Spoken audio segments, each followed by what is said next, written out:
i ka aktiv sot, letë tjera. E do të mbështetemi ne dhe do të mbajemi tek ajo ania që na fali Meloni për këmbim për qok të ati burgu të gjadrit që u bë aty. Një anije prodhohet 35 vjetë më parë që sot ata e heqin nga organika luftarake, ne do të marrim këtu dhe të vëmë anije flamurtare të flotës tonë. O shok, ku jemi ne? Që janë këto lloj pazaresh dhe konceptesh? Mere, po mos e nxirrni, mos e publikoni në këtë aspekt, se ajo nuk shërben fare sigurisë tonë. Fosa jo detare është e papërfillshme. Kemi vetëm 4 anijet e prodhimit holandez që janë prodhuar në Pashaliman, që dhe ajo u shkatrua, dhe s'kemi asgjë tjetër. Çfarë kemi në tjetër? Libra do na i zgjidhni problemet e Bregdetit? Problemet e Bregdetit tonë nuk kanë të bëjnë vetëm thjesht me çështjet e sigurisë ushtarake, po kanë të bëjnë me atë që ju thash pak më përpara, të luftës hibride, ku Bregdeti jon kthehet në problem për trafiqe, për kontrabandën, për rrjetet e narkotikëve, e tjera, për grupe kriminale, për transportim armësh, e tjera. Ky është problemi kryesor. Pa kush do na sulmojnë nga deti? Italia? Pra, Zotëja Abazi, ajo që thonë, raportet e tjera, ne duhet të mbajmë marrëdhënie shumë të fuqishme, shumë të ngrohta, shumë të forta me shtetin e Turqisë. Sepse ka 1000 arsye që e them këtë. Turqia sot ka një forcë ushtarake, do të thënë fuqi, konsiderohet fuqi rajonale. Dhe çdo ditë inxhinieria ushtarake turke nxjerr nga një gjë të re. Dhe fuqia e saj në raportet e strukturës së forcave të armatosura, që shkon afërsisht rreth 800.000, do të thënë ushtarak, është e jashtëzakonshme. Qoftë në tanke, qoftë në raketa, qoftë në këto makinat luftarake, qoftë në sistemet e artillerisë, qoftë në aviacion, në flotën detare, me nëndese, tjera. Pra është një fuqi e madhe rajonale, por që disponon hapasapi në çdo kohë, si thosh, armatimet më moderne. Shtë keq do kemi ne që të blejmë armë nga Turqia. Si shte në fakt kemi bler. Kemi marrë drone edhe ne, ka marrë dhe Kosova, po edhe gjërat të tjera, po mirë është që ai buxheti mbrojtjes që thashun, qoftë për Kosovën apo edhe për Shqipërinë, duhet të hedhë ca para më shumë që të marrim gjëra që i shërbejnë mbrojtjes së vendit tonë. Mbrojtjes së vendit tonë. Dhe mbajtja e marrëdhënieve të ngushta, politike, diplomatike dhe ushtarake me Turqinë, unë do ta konsideroja si një aleancë strategjik në Ballkan.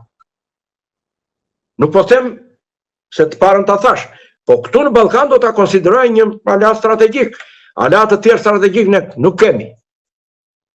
Nuk kemi dhe nuk duhet se ne për interesa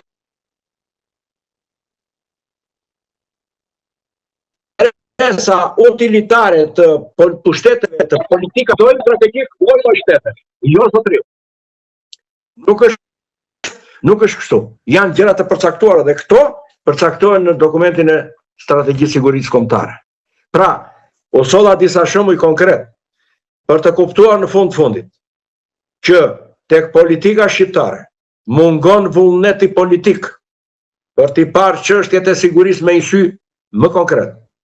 Në realitetet geopolitike dhe geostrategjike që zhvillohen konkretisht më tutje, por dhe që reflektojnë direkt në Ballkanin Perëndimor.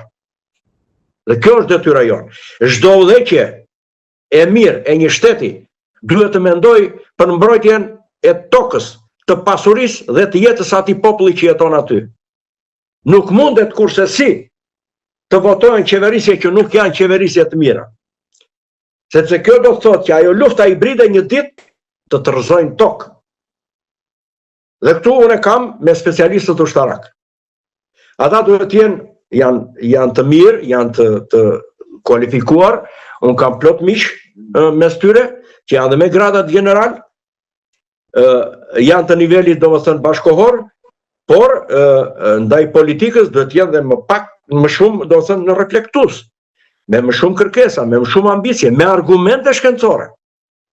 Duke bërë studime shkencore akademike, burja kryeministri Tavolin, do të sensibilizohet Komisioni Sigurisë në Parlamentin e Shqipërisë, se nuk jemi në paqe, nuk është situata roz. të sensibilizohet, e kupton ministri, të sensibilizohet shoqëria civile, të sensibilizohet gjithë sistemi edukativ në Republikën e Shqipërisë, të edukohen njerëzit, që të kenë haber, të kenë njohurim mbi çështjet e sigurisë kombëtare. Cili është roli i ushtrisë, cili është roli i policisë, cili është roli i shërbimit inteligent, cili është roli i gatës, cili është roli. Po të gjitha këto janë kthyer në pjesë të mbajtjes dhe konsolidimit të pushtetit, që nuk është normale. Për mua interesat e brendshme, se si reflektohet mbi to, se si menaxhohen, administrohen ato, se si vlerësohen ato, për mua këtu del rezultati se si vlerësohen edhe objektivat strategjik që kemi ne për mbrojtjen tonë strategjike të parashikuara në dokumentin e sigurisë kombëtare. Zoti Abazi, kam një pyetje të fundit, se më ngacmojnë në gjithë